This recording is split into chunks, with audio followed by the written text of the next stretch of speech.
In the shadows of Victorian London, a terror lurked that would leave a haunting legacy.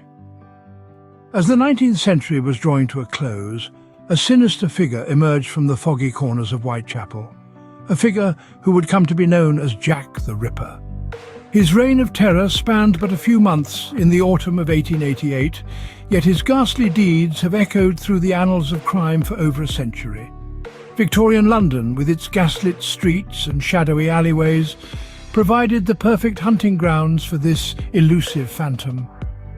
The city itself, teeming with life and bustling with the clamour of the industrial age, was gripped by a fear so palpable it was as if a chilling wind had swept through its very heart. Confusion, dread, and a sense of helplessness pervaded the air as the populace grappled with the brutal reality of the Ripper's crimes.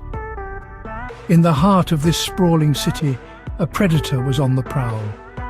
Our tale begins with 5 unfortunate souls, their lives tragically cut short. First, there was Mary Ann Nichols, a woman of 43 years whose life had been marked by hardship and struggle. She was a mother, a wife, and a woman who had fallen on tough times. Found in the early hours of August 31st, 1888, her death marked the beginning of a reign of terror that would grip Whitechapel. Next was Annie Chapman, a woman aged 47.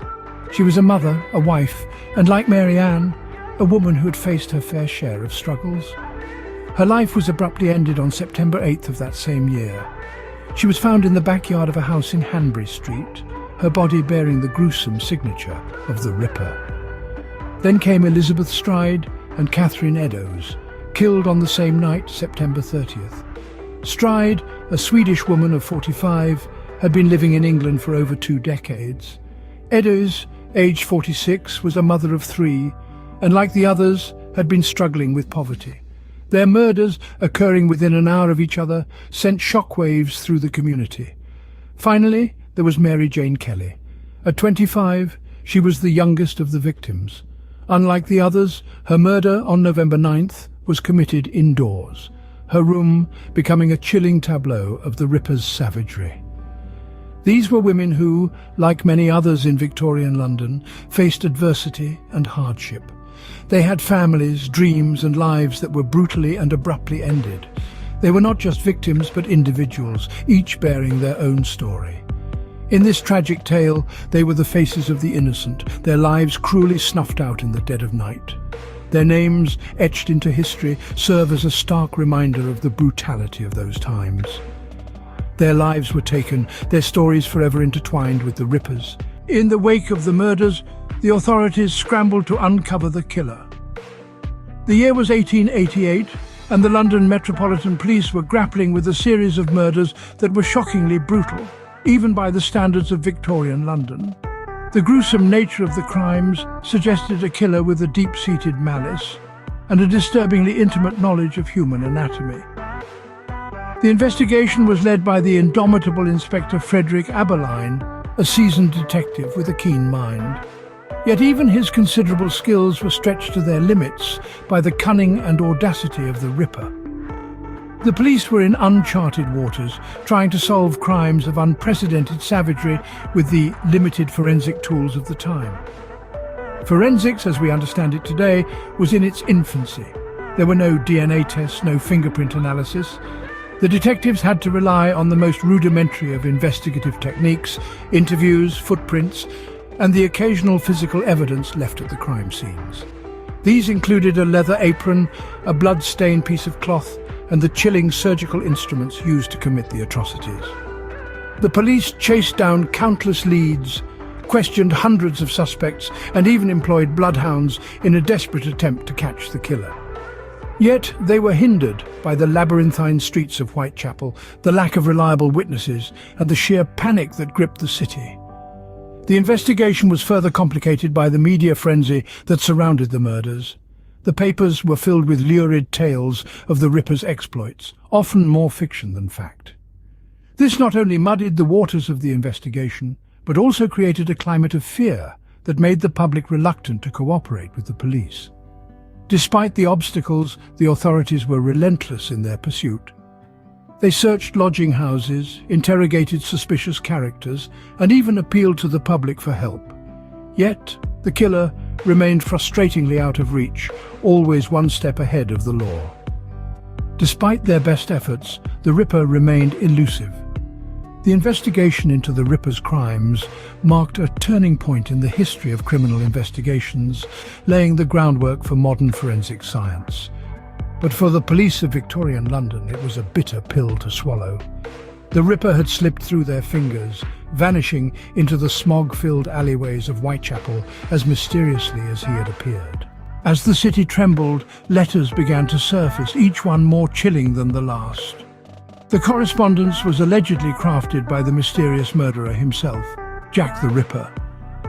2 letters in particular sent a ripple of fear through the heart of Victorian London, the infamous Dear Boss and From Hell letters.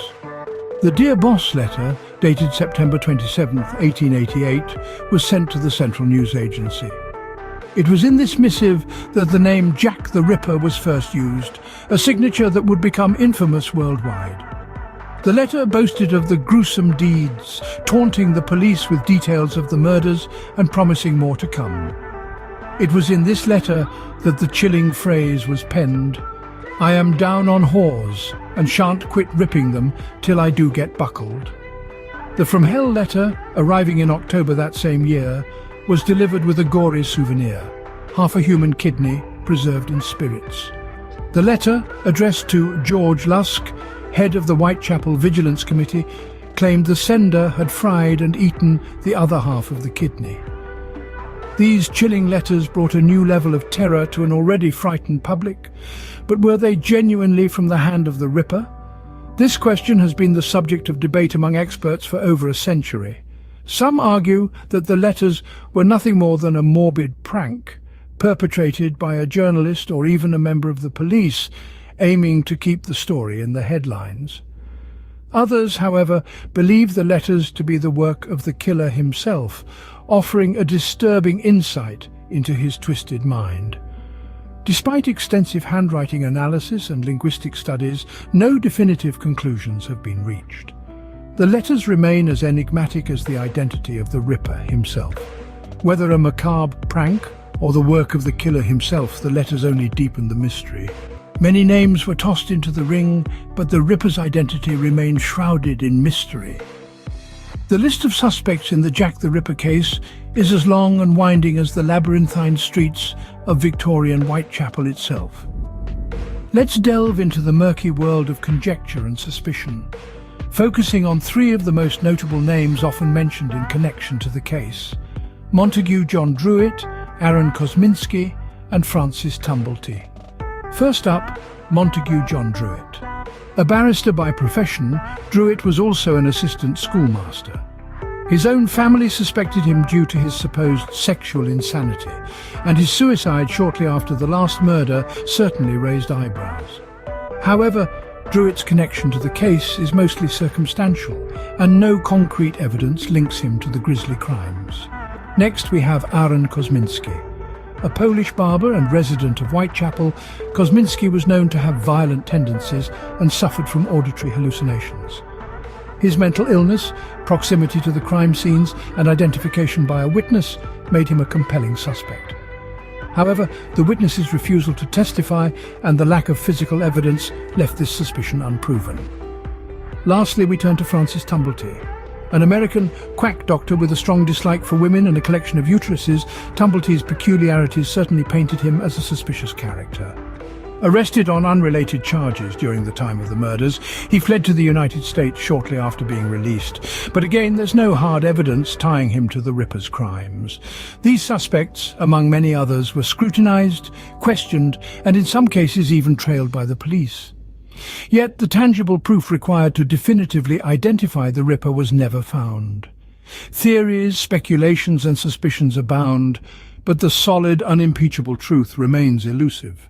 The question of who Jack the Ripper was remains one of history's most tantalizing mysteries. Despite the passage of time, the Ripper's legacy endures. This shadowy figure, cloaked in the misty darkness of Victorian London, has left an indelible mark on popular culture and the field of criminology. His gruesome tale continues to captivate us, feeding our fascination with the macabre and the unexplained. His influence transcends the confines of history, permeating novels, films, and television series. The Ripper's haunting image has become a chilling archetype for the faceless, elusive serial killer. In criminology, his case sparked a revolution, prompting advancements in forensic science and investigative methods.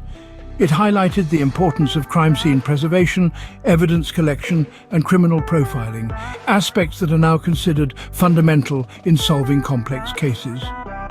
The Ripper's legacy is far-reaching, a testament to the enduring power of his gruesome tale.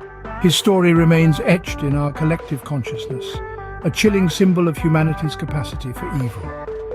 In the foggy streets of Victorian London, the Ripper's shadow lingers, his tale a chilling reminder of humanity's darker side.